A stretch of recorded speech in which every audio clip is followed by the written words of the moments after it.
down like they won the game a million times. Well, actually, they didn't really win the game at all. Survivor know it all.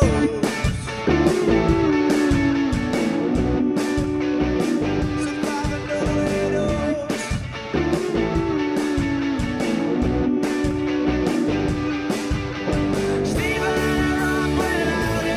This ain't no Holiday Inn. This is the Survivor Know-It-Alls, all right?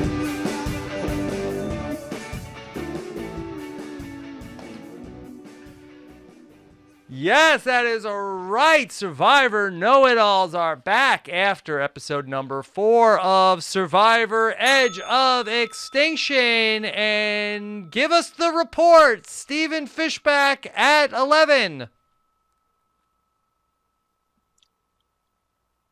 Total freeze. I'm so disappointed. I'm really upset with this whole Rick Devens thing. I thought he was going to win. I thought Rick was going to win.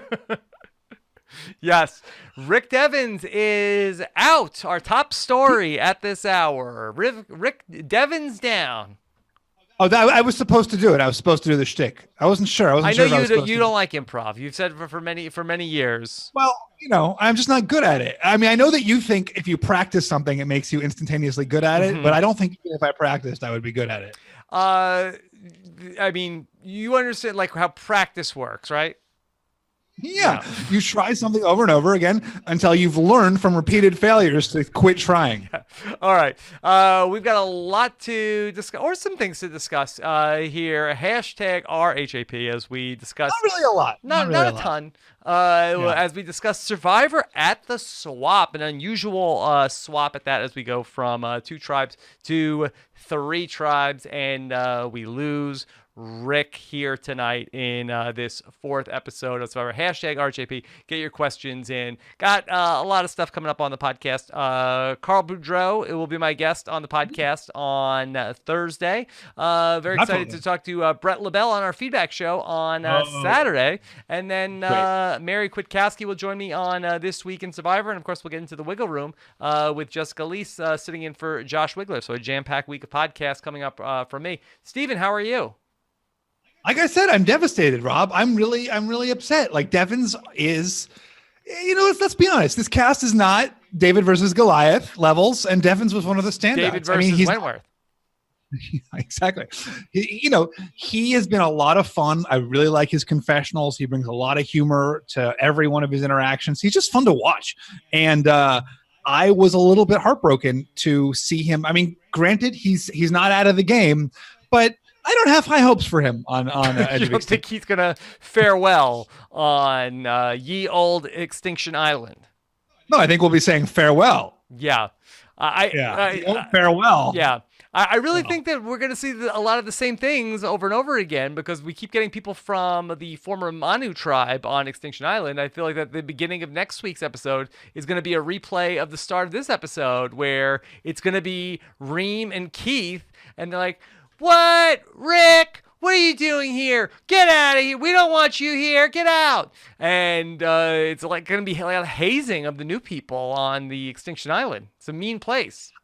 I think it's really fun. It's basically what actually happens when people are voted out of the game, except now we get to watch it. It's like I wrote about this in my blog a little bit that, one of the main reasons to not be voted out, everyone wants to make the merge because it's this sign that you have done acceptably well in Survivor, and you can tell all your friends about, being on the show and not be embarrassed. Makes you dateable. But the other big reason you're dateable. The other big reason is that you don't have to live with the other pre-merge contestants because the people who are voted out pre-merge are typically, some of the more annoying people, Rob. And to see all these people forced to live together and to heal it's kind of cool. I really like it. Okay. We'll see how it goes as we progress. Just a technical note. The Robin has a website site is down right now, apparently. Maybe it's the same thing that's knocking down Facebook and Instagram. All the big sites today are a little off, so I'm not sure exactly what happened there, but hopefully we get that back up to speed soon. Of course, if you're with us live, YouTube, Periscope, or Twitch to see a live episode of the Survivor Know-It-Alls. Okay. Steven, I guess let's start with this tribal council. Really not a lot of intrigue going into this tribal council. I mean, Survivor, this is a case of sort of like damned if they do, damned if they don't. The Survivor does all that they can to have idols and tribe swaps to keep these tribal councils unpredictable. And to me, this was like a classic, like episode 5, episode 6 of a season with no swap, where a tribe has gone to like 4 or 5 tribal councils, and it's down to like the core alliance of 5 that was in the tribe, and they have to vote off one of their own, and it's a big love fest.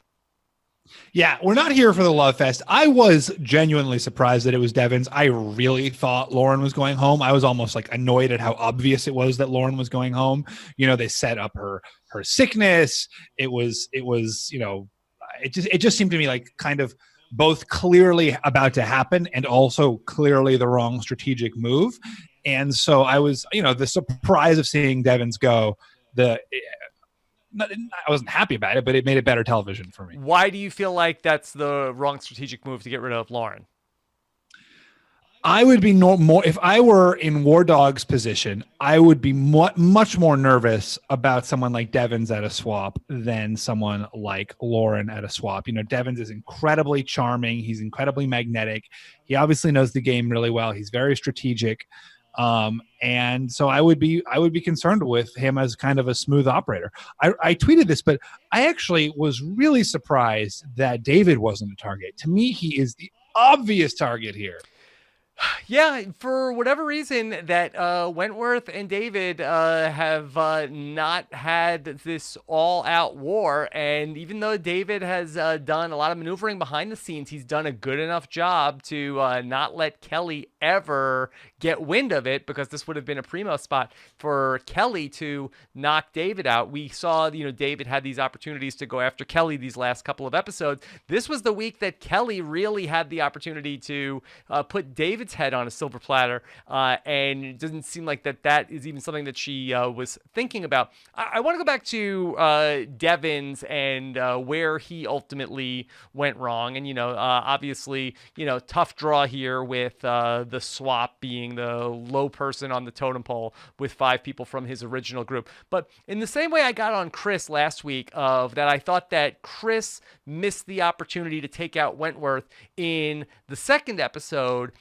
Devons and David Wright had the opportunity not only to take out Kelly in the second episode, but also in the third episode of the season. And I really feel like that had they taken the shot on Kelly Wentworth last week, that this would have been a different story for Devons tonight. Yeah, that's a really, really good point. They sort of consistently whittled away the people who were working with them or were willing to work with them. Chris last week, Keith the week before. And I agree with you. I think in the moment it seemed like an acceptable decision, although it kind of the Chris thing was a little bit suspect. But I agree. Like that's why you have to be a little bit greedy with the people who are going to work with you, because then otherwise you're in a position where like this. Because I think that you can really argue both sides for David Wright, whether or not it's a good idea to get rid of Kelly Wentworth. But for the first time players, I think it's very cut and dry that it would have behooved them to get rid of Kelly Wentworth in the case of Chris back in the second episode, and ultimately in the case of Devons. And even if David Wright says, I have cold feet, I don't want to do it, this got too messy now, that Chris ended up saying something to War Dog, that for Devons, I really think it did it would have helped him to get rid of Wentworth this past week, even if they ended up with, okay, now War Dog and Lauren are going to be mad, but they still would have had Chris in their group, and then obviously you don't know how the swap is going to go, but just to get a returning player out of the game, I think is going to be a good call for any of these first-time players. Do you think there's any part of them that thinks, we're way down in the numbers. We need to keep the returning players because they maybe have inroads to the other returning players. Maybe we can leverage whatever relationships that David and Kelly have with Aubrey and Joe in order to, find new alliances at a potential merge. I don't know. I think that that's something that does not really ever work. I think that's something that people try to say. I mean, I think that we'll touch on this when we talk about the tribe swap. But, I went back and listened to a lot of the interviews that I did with these returning players on the podcast. And I remember like Aubrey talking about that JT was trying to say that as a reason, hey, work with me when they were on a tribe swap together, where JT was the only person left from his original tribe. I think it was Nuku when he was swapped with all people from another example Gavin could have pointed to when Jeff asked if there was any sort of historical precedent for this type of swap. And for Aubrey, I think that she actually was. She said that was interesting to her. So I guess so. Couldn't hurt. I think it helps. I mean, I think there's a lot of times when tribes come together and, you see these kind of hodgepodge alliances that are a mix of, original tribe and then sort of longstanding relationships. I mean, maybe you're right that it's not so much relationships from outside of the game. Although, I think Spencer and Tasha in Cambodia certainly had a relationship from outside of the game that kind of drove. I mean, but I don't think it's crazy to think that Kelly and Joe would want to reconnect. They were allies once before. Yeah. I can absolutely see that happening. Maybe there's something there, but I don't think there's enough there in that, okay, we got to keep Kelly Wentworth around or we're going to get picked off. And then Kelly Wentworth can, beg for our supper from Joe when we ultimately get to the merge. I don't know though, but if you're them and you're now down, 3-4 people against a 9-person tribe. Steer into it, Steven. We're in intentional Matt Singh territory. Yeah, it's nice in theory, and it probably is pretty good in practice. But when you're actually living it, it's scary. It's scary to think we're gonna join up with this group. There's just a few of us. It does always seem to work out, but when you're there and there's 3 of you and there's 6 of them or whatever. I'm obviously projecting. Yeah. You think like we're done. Hey, like we have no way. Speaking of intentional Matt Singh, this group, much like Denise Stapley was back in Survivor Philippines, this group so far 4 for 4 on tribal councils. They've been to every single one. This group. Well, we haven't seen the real internal divisions here like we did with the original Matt Singh, where you had RC and Scoopin like really on the outs with that group. At the time, we thought it was wrong for them to turn on Scoopin, but looking back, it seems like maybe not a bad idea. Well, that was a different group. Matt Singh was the Malcolm and Denise group. That I believe that was Tan Dang. I'm sorry. I guess I'm saying that like we haven't seen the rival, like the rifts like we did with Tandang. That was my point. Yeah. Like, yes, you have Joe and Aubrey who are on the outs a little bit, but Tandang, the big tribe that imploded, seemed like a tribe that like needed to work through some of its issues in a way that I don't necessarily feel for whatever they're called. So if this group goes to another tribal council, Lesu goes to another tribal council, is David Wright getting voted out next week, Steven? I don't think so. Let me ask you a question. Sorry, I don't mean to answer a question with a question. Are you surprised did you think there was any chance they would turn on War Dog? Well, I did think that's the classic one of my favorites. Hey, why don't we just vote out the swing vote? That's a classic. That's a classic move. And I was like, oh, War Dog is overplaying this big time. When I was like, did War Dog just ask for 15-20 minutes of War Dog time to think this over? Like that's a really, really bad move, right? Right? Did you invent this? I think. Are you the first person to do that? I think who remembers that stuff? Are you allowed to call your own moves classic? I'm here to call your moves classic. Let me do that. Look, it's in that.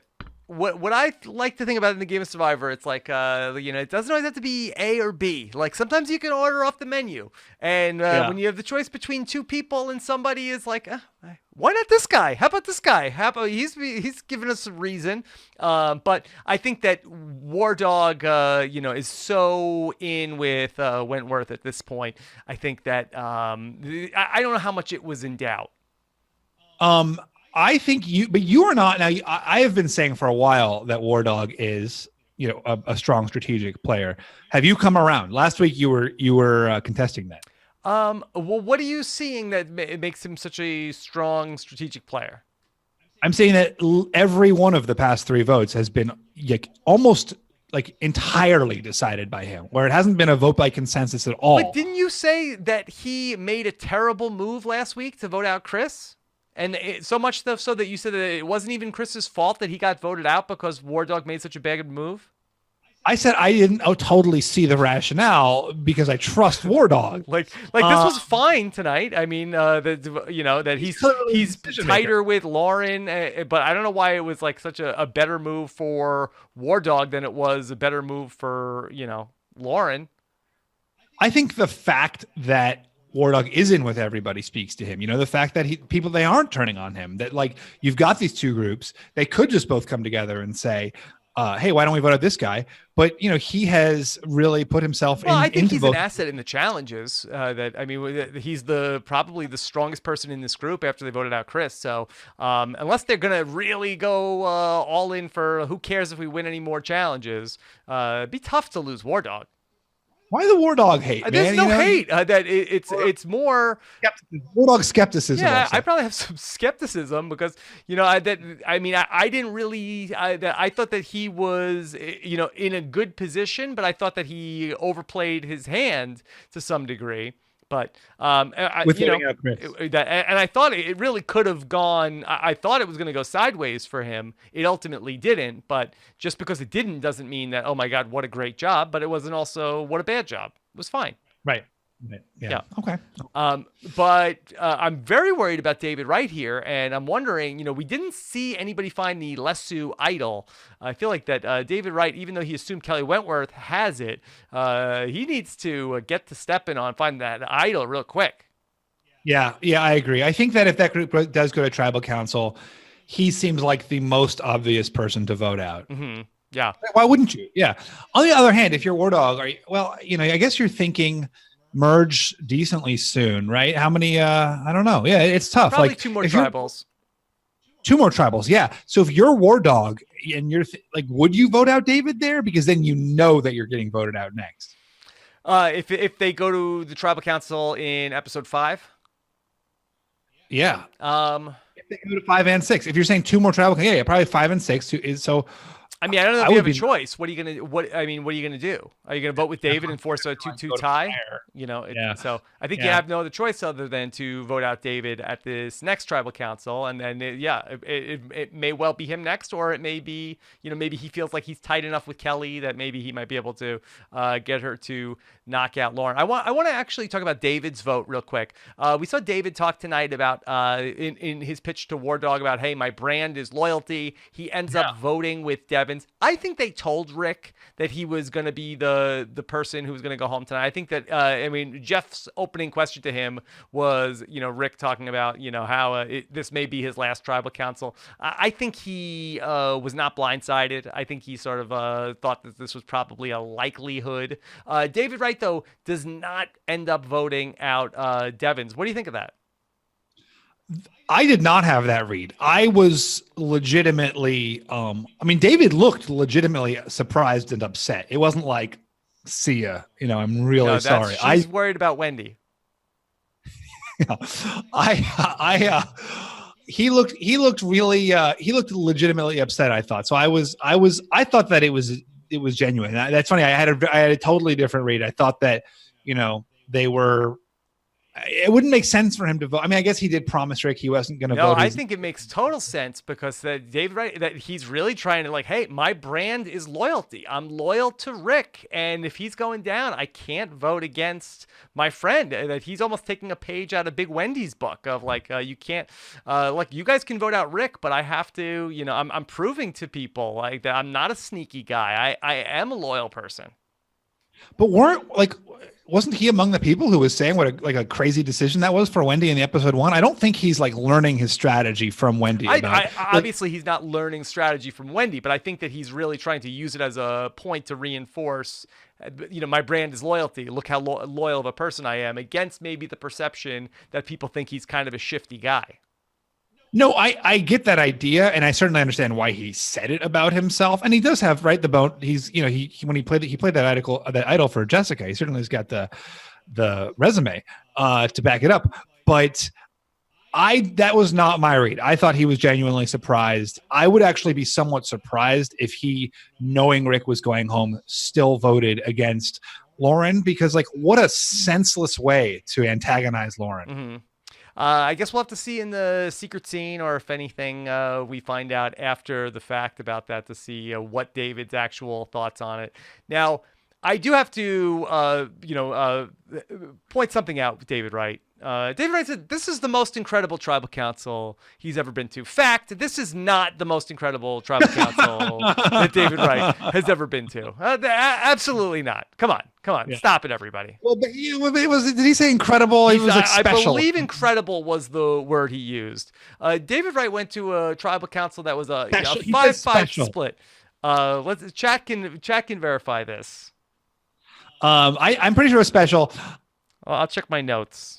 Maybe he just means emotionally. Maybe he doesn't mean. I don't think he was thinking the idols were going to come flying out. I think he said this is the most emotional and incredible. Oh wow. Yeah. I can think of 3 off the top of my head that are probably more incredible from Millennials versus Gen X. So, Nam in the chat says incredibly boring. Yeah. Okay. So not every tribal can be winners, but there were some other big things to talk about. Let's start with the swap, Steven. Super interesting in terms of the way that we have this Kama tribe with a full contingent of 9 players gets broken up into one tribe completely of former Kama, and then another tribe of 4 Kama plus Big Wendy and the chickens at Manu. Yeah, really couldn't. I mean, Big Wendy. I don't want to say she necessarily got lucky, because I don't see why anyone would vote her out at this point. I mean, obviously, when she's actively sabotaging their food supply, like that's not great. But it definitely doesn't seem like you would waste a vote. No offense to Big Wendy, that you would spend your vote on her.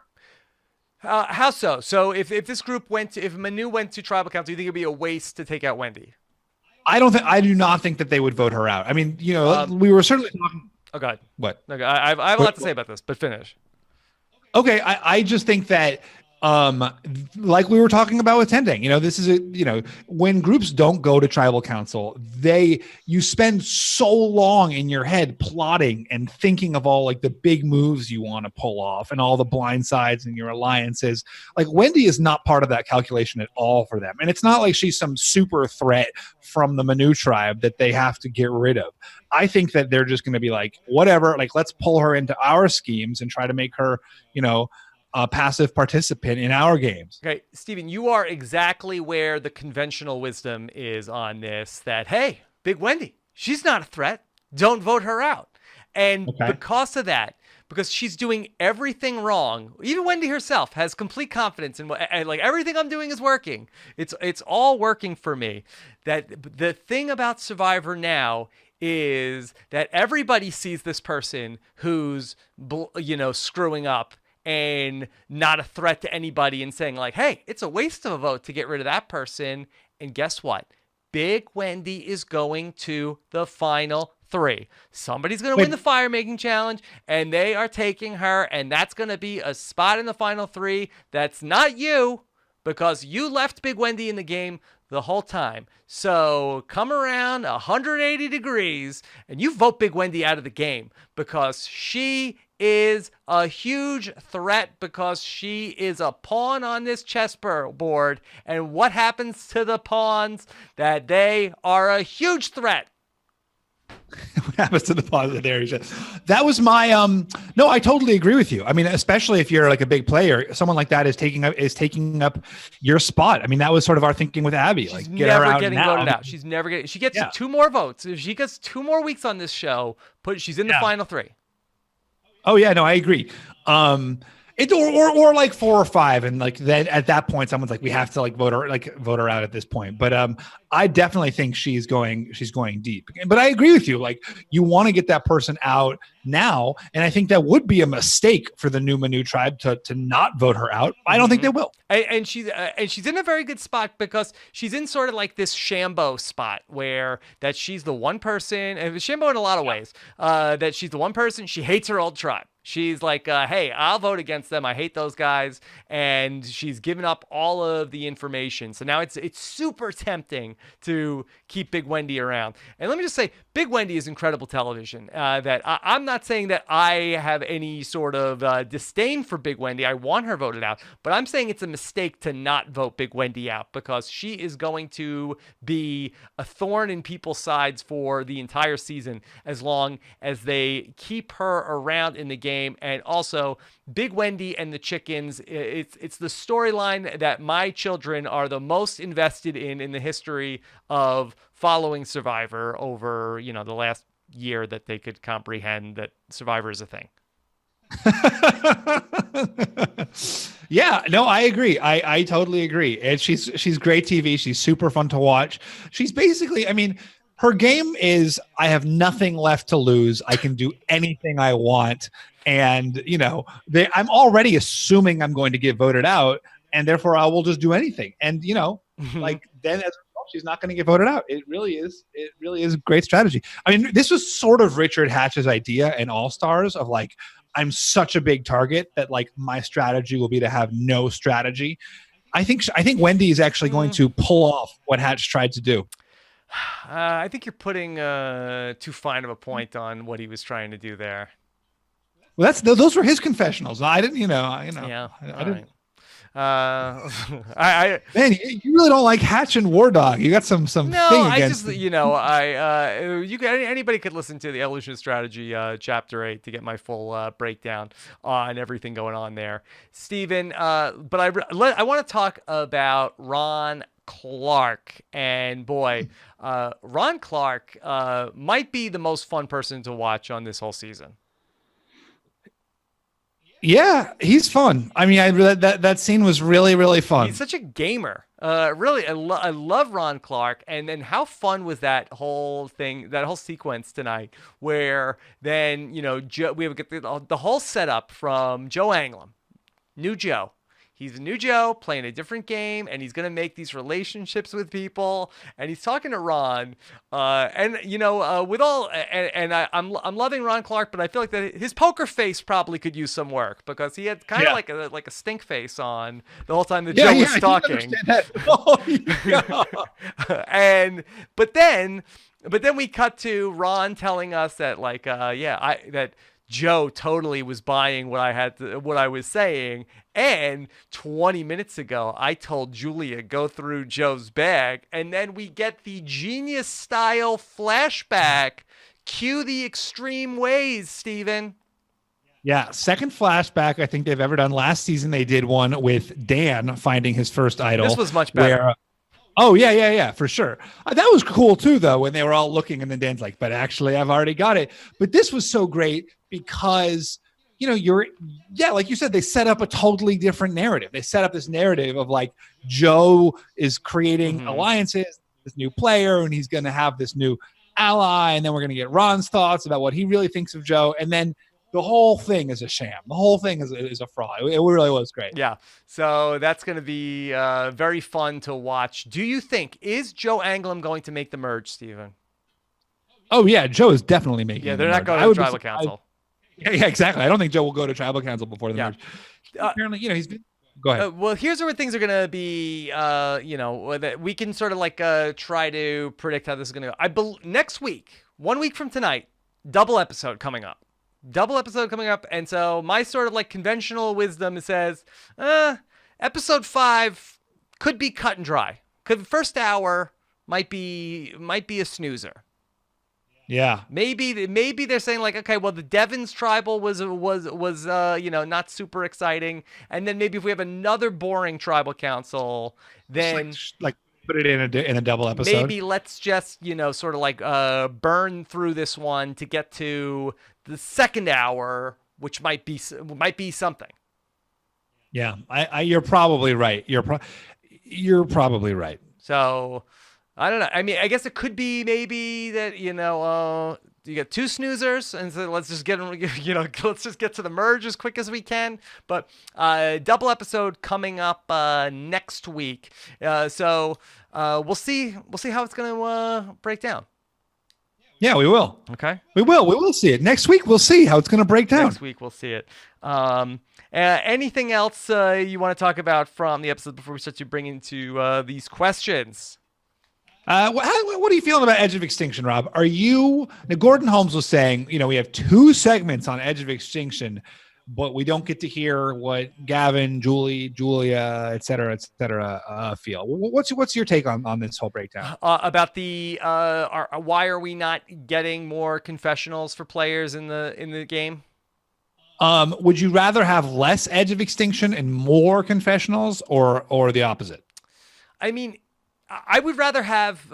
I would like to have the best stuff. So if we have like amazing confessionals, you're damn right. I want to see them. I want to see all of the great confessionals. But if it's just sort of like run of the mill confessionals, if I could, if it be an old man on a soapbox, back in my day. I don't think the survivors had counted confessiontionals of like a baseball card of like did you see I only had 2 confessionals this week. I think that people are getting too granular with this. Did you have a good experience? Are you having fun? Did you get voted out? Okay, Jess, this is a journey. Like don't be like so nitpicking the confessional count every week.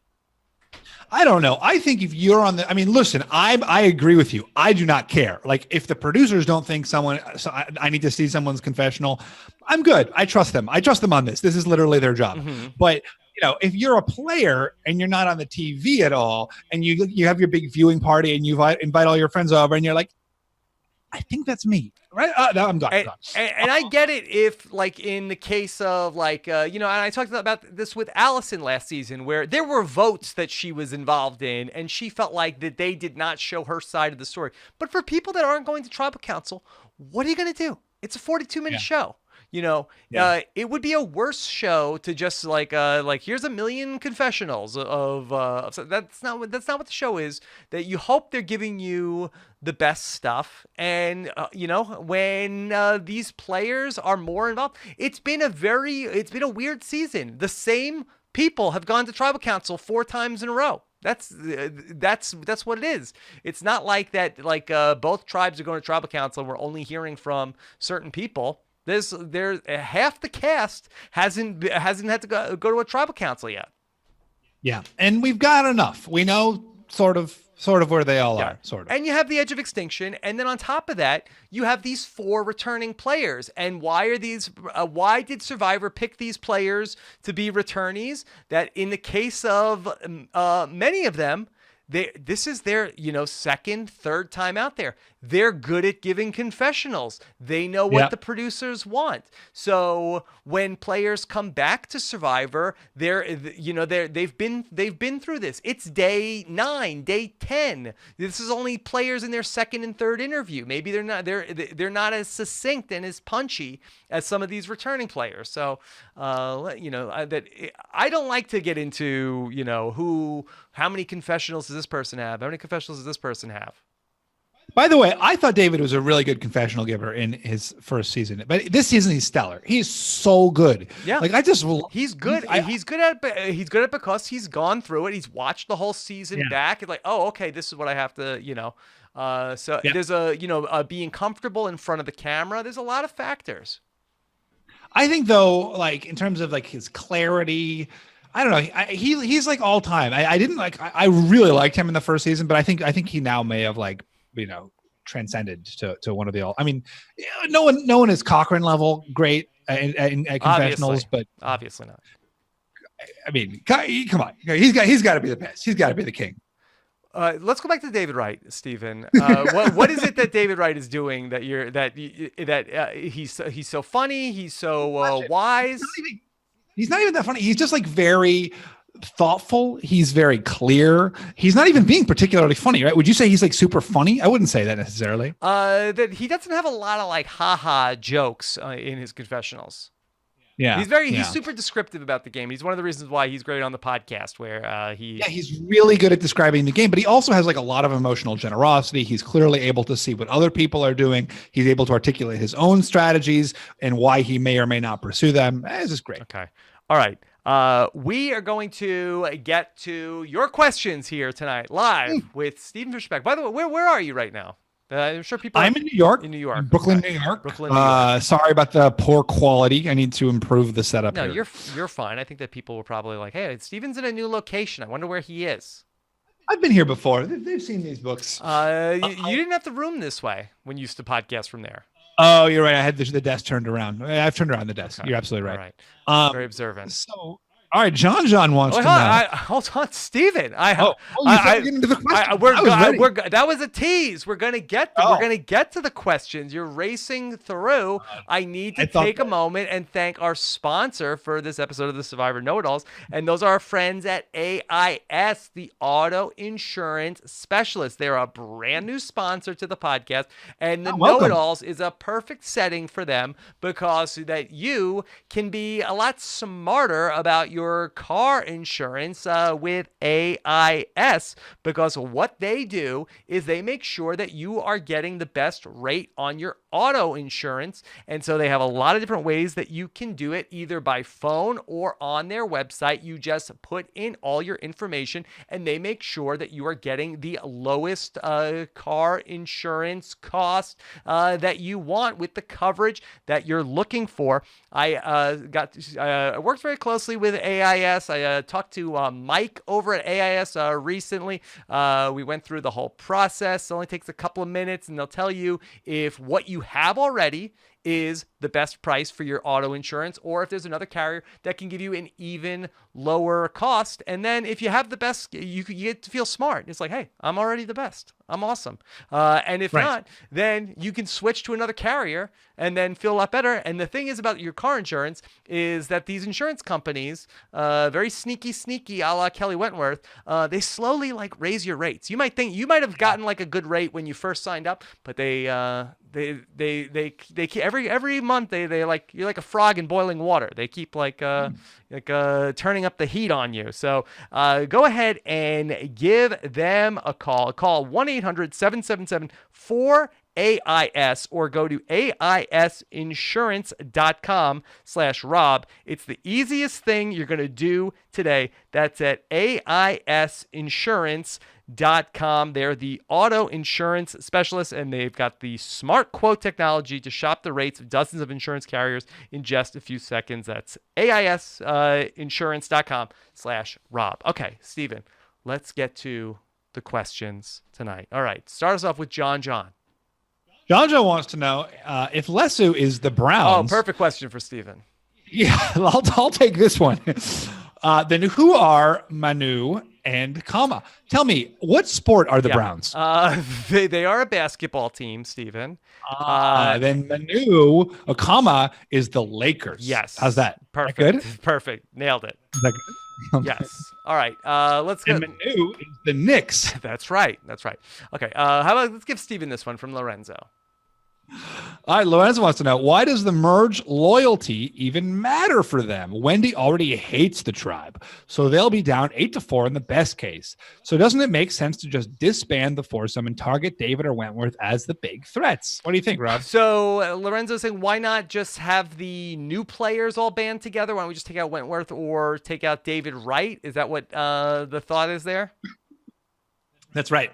I think that Lauren is not going to get rid of Kelly. Devins isn't going to get rid of Rick. So it doesn't seem like that there was a all new player. Like if this was Kama at that, like in that same sort of configuration, yeah, 3 new players probably would have voted out, Aubrey or Joe. But both David and Kelly have gotten their hooks into some of these new players.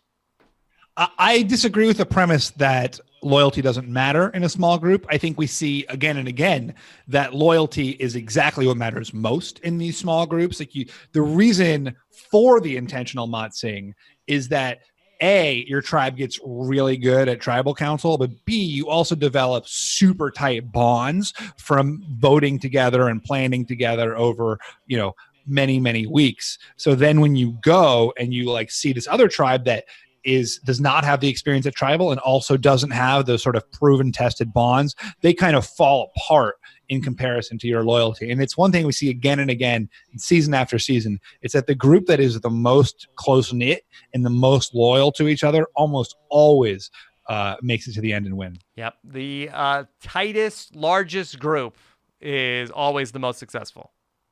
Not even always the largest. Well, whatever is if sometimes the largest is 2, sometimes the largest is 3, but it's whoever's the tightest, the tightest, largest. Yeah. The largest, tightest group then. Okay. Yeah, does it have to be largest, tightest? It can't be tightest, largest?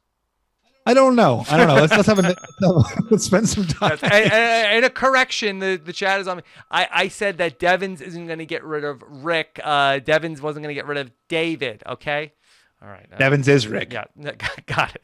Thank you, chat. Thank you. Good fact check. Okay. James says, so do you guys think that Rick deserved to go tonight, or should Lesu tribe have gotten rid of Lauren due to her condition and throwing up all the time? If anything, they should have got rid of Lauren for the I miss my parents. What? Why can't she miss her parents? That's one of my Survivor pet peeves. The people that go on Survivor. You're so hard-hearted. Be a little, generous. I miss my wife. I miss my husband. I miss my kids. All fine. I miss my parents. Come on. I mean, she's like, you go to college. You go away to college. And if I live at home, yeah. I was 24 when I played Survivor. I miss my parents, and I wasn't. Maybe her parents are really awesome. I miss my parents now. I mean, I would love to give them a call. You need to run and call them? Maybe I will. After, Can you finish the show? Okay. Yeah, after we're done, though, I'm giving them a call. Yeah. But look, it was a red herring. I don't know what's going on with her health, but she seemed fine by the challenge. I also, just because someone is sick is not a good reason to vote them off. I mean, she performed well. Obviously this is a subject near and dear to my heart. But she was puking a little bit and she wasn't eating. Hey, she's not eating. That's awesome. More food for you. Yeah, why would make you up your mind, people. Oh, Wendy, we got to vote her out. She doesn't want us to eat the chickens. Oh, Lauren's not eating. Vote her out. What are they like? You go home and visit Lauren's parents. Like, eat. Come on, you guys. All right. Let's go to Christian. All right, Christian wants to know, does Ron not know that people don't hide the idol in their bags that much anymore? This is a really good point. This was smart because that it was a tribe swap, and that the one time that somebody was going to have their idol in their bag was going to be at the tribe swap, because they all probably had a heads up that it was going to be make sure you have your stuff, and that Joe, if he did have an idol, would have had it in his bag at that moment. Yes, that's a really good point, and one I did not think of. I also had the immediate instinct, like, why, you don't know, maybe he buried it, but that is a great point, that right after the swap, he has to have it in his bag or he will not have it at all. Okay. All right. Although they went back to Kama, didn't they? They did, but Joe didn't know where. Right. Yeah. He would have put it in his bag. He could have gone anywhere.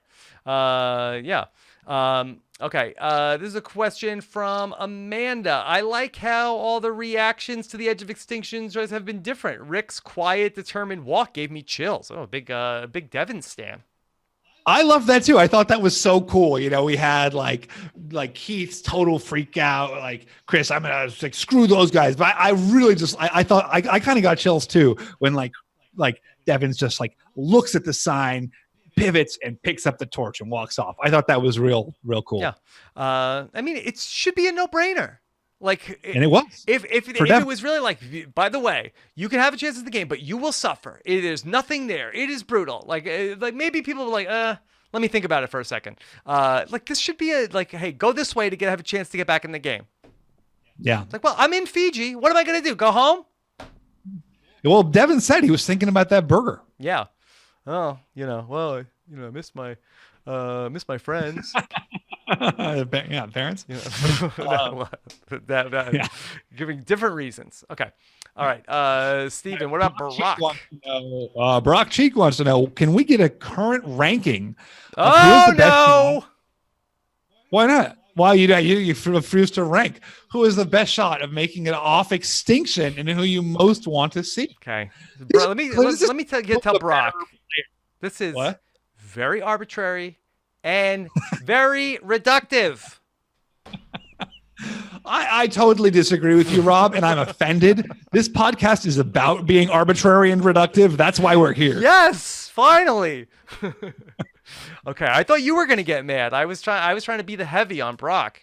Well, I think that, it's different to be like, who's playing a better game between these two entirely equivalent people who the jury can't even choose between, versus can we get a current ranking of who's... Each person on the jury was able to actually pick a person. Yeah. But as a whole, the jury was not able to. I guess so. As a consensus of 10 people that they were in, they were in a deadlock. Okay. All right. Who has the best chance of making it off Extinction? I mean, based on assuming it's something physical, it's probably Chris. Yeah, but who knows what it is? Like, who knows what the challenge is going to be? I mean, that we don't know how many people there's going to be there before somebody gets a chance to get back in. We're assuming like 6 or 7 people. I imagine. You think it will be some sort of like endurance competition? Is it going to be like, hey, everybody like up on the pole, and then whoever stays up the longest? Yeah, it could be something like that. I mean, and someone like Chris, who's got a lot of muscle, like he's not going to do well in a total calorie deprivation environment. I actually really like the thing they did in Pearl. I mean, I was not a fan of the Outcast twist at the time that I watched it, which was like 2008. And that was on the Survivor Wiki, right? Yeah, I read about it on the Wiki. Yeah. I, though, did like the mechanic for how they brought people back, which was the Outcasts had to win a challenge and then they voted. I thought that was kind of cool. Okay, so you would like to see that the Edge of Extinction people take on the players in the game for the opportunity to get back in and then vote somebody in from the Edge of Extinction.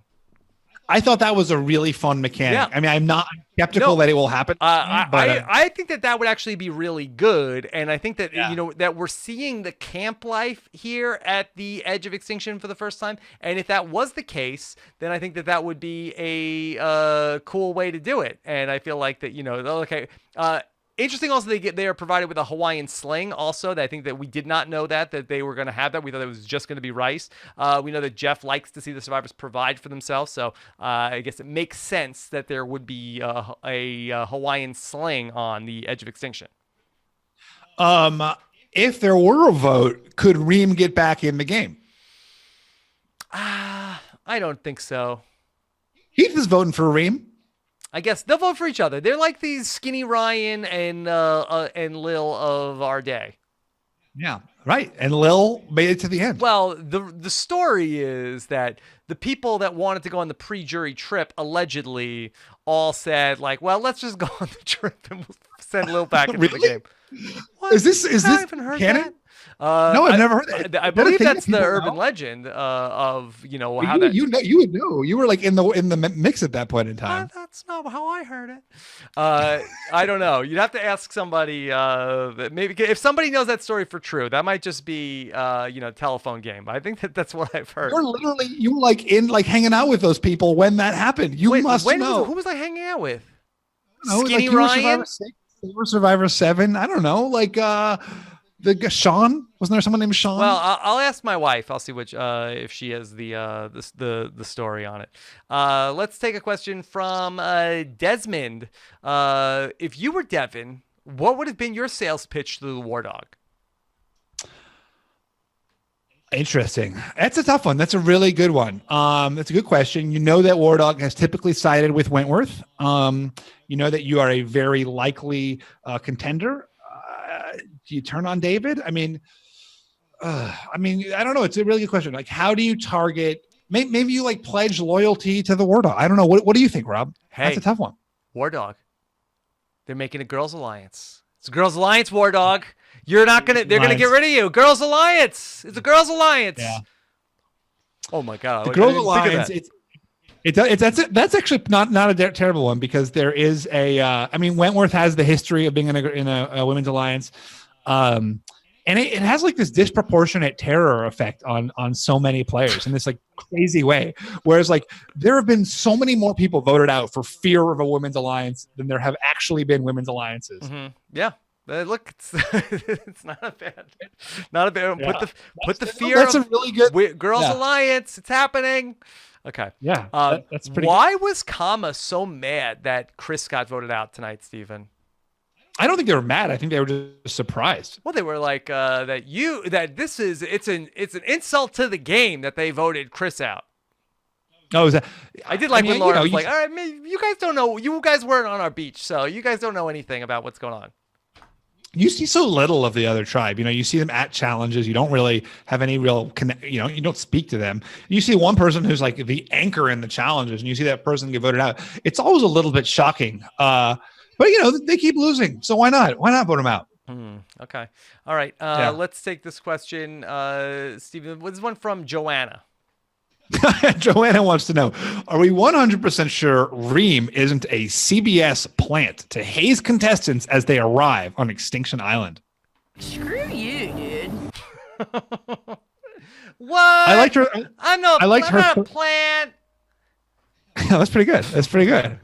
I'm excited for you to have your Reem impression perfected by the time she's in final tribal, giving her final tribal. Yeah. I was on Extinction Island for 38 days, okay? All right? Yeah. I love Reem. Reem. I'm not as down on Extinction Island because I like having all these people still around. Yeah, no, I agree. It's really fun. I like seeing I think it's cool too. I really like seeing Chris wrestle with, his idea of perfection and failure.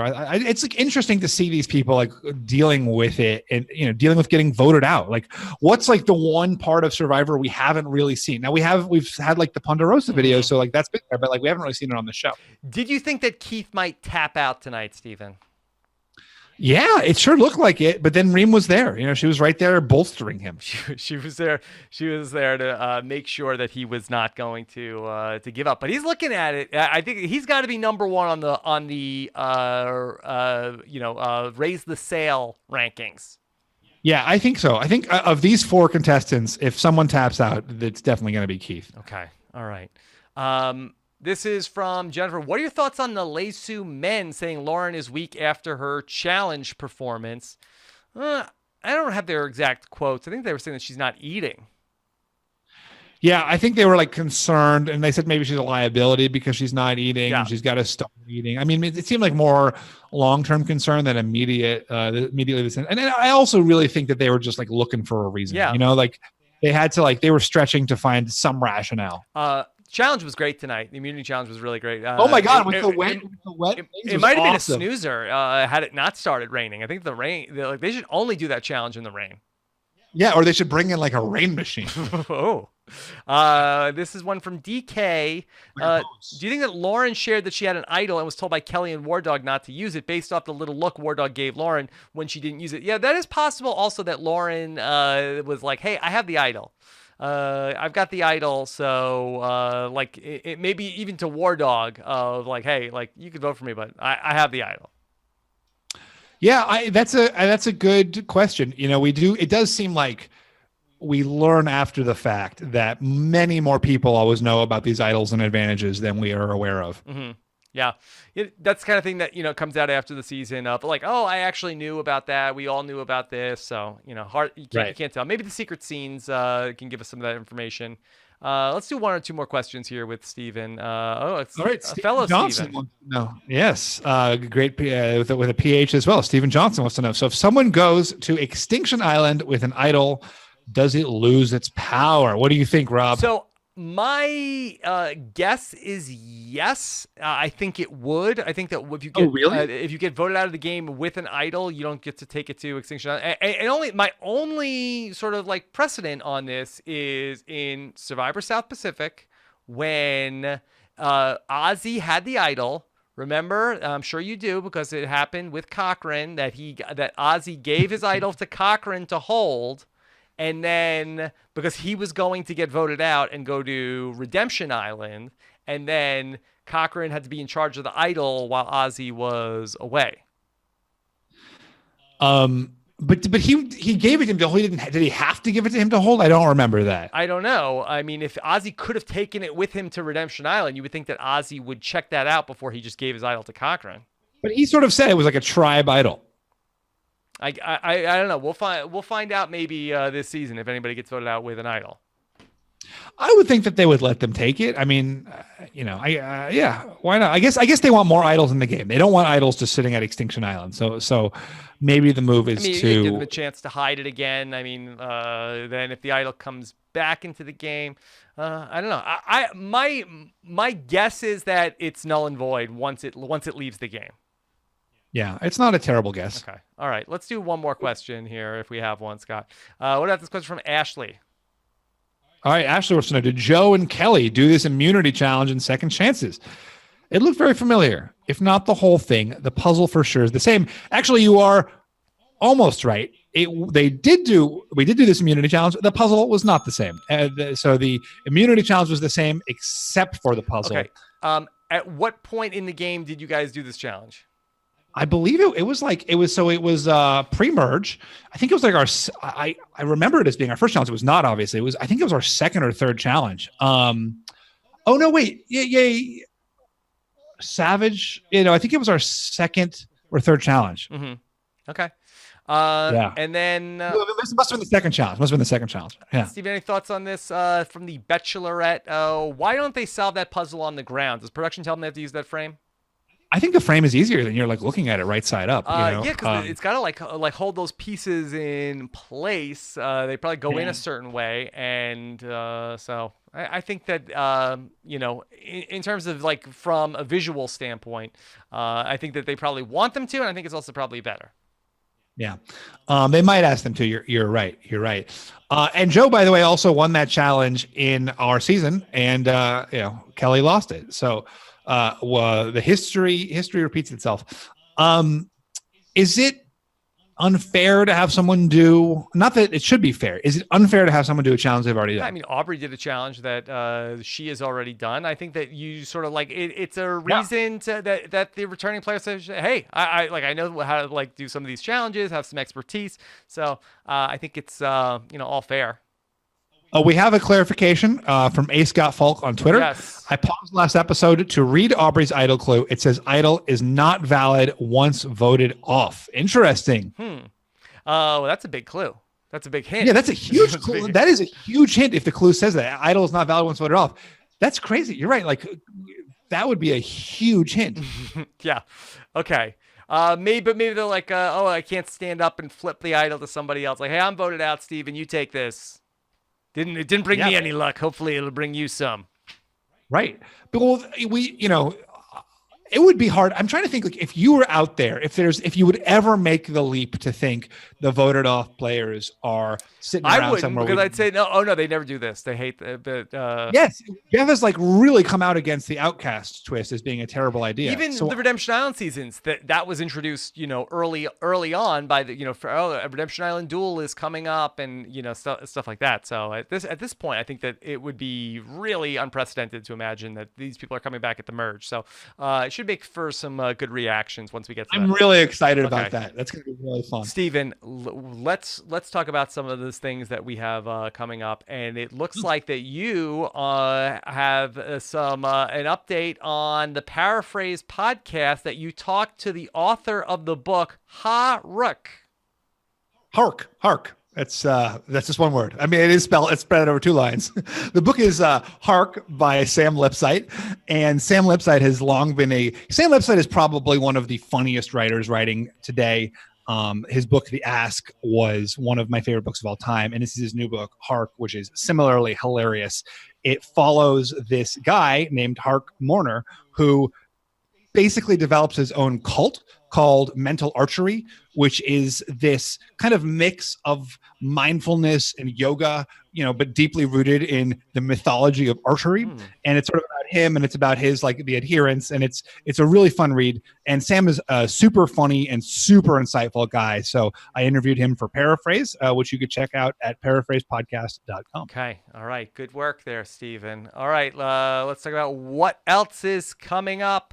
Oh, Rob and Akiva need a podcast. So we're going to go back to mystery episode, Stephen. What do you think it was? What do you think it was, the mystery episode of Rob and Akiva need a podcast? I mean, it could be anything. It's a mystery. You have a guess? You get to guess. I mean, you already listened to it, obviously. Well, yeah. So so it'd be cheating. But if you had to guess, and just about anything. Yeah. Yeah. We actually read the book Hark and talked all about it. But you read as Haruk, so it was a little bit different. That was why it was so confusing. Rob and Akiva need a podcast. Akiva's mystery episode. Find out what we're up to. The Bachelor 23 finale wrap up. Everybody was throwing things at their televisions this week as Bachelor Colton wrapped up his saga. They said most frustrating Colton on reality TV in years. Bachelor 23. High bar. Yes. Wrap up is on our Rahapa's feed with Amy and Haley. Then News AF. Yes, we talked about how Facebook had some ways to read your mind, and Facebook is down today. Is it all connected? I don't know. But you can still listen to our News AF podcast from this past week. News AF 180 in honor of our friend Coach. Then Carl Boudreau will join me tomorrow night. So I'll be talking with him. You can email your questions, survivor@robhasawebsite.com. If you want to send in some questions from Carl, we'll put up a thread on Twitter, and if Facebook is working, in our patron Facebook group. Brett LaBelle is going to be my guest on the Feedback Show. Pumped up to talk to Brett. We were texting. He's raring to go, talking about his buddy David Wright this season on our Feedback Show this weekend, so be on the lookout for that. Get your feedback questions in as well. And then, Taryn is going to be a guest on the RHAP B&B, coming in on the heels of the First Lady of Podcasting, who was on this past week with Bloom and Barassi on the B&B. Yeah. And then, go ahead. Oh, no, go ahead. You do this one. Okay, well, the latest episode of Why Blank Lost with David Bloomberg and Jessica Lewis, they'll be talking all about why Rick Devens lost and was voted out, and you'll want to hear that. It'll be set against David's rules for the game. We'll learn all about what Rick did wrong. What do you guess? Why did Rick lose? The world is random and life has no meaning. Yeah, sad. Oh, that would be my answer every episode.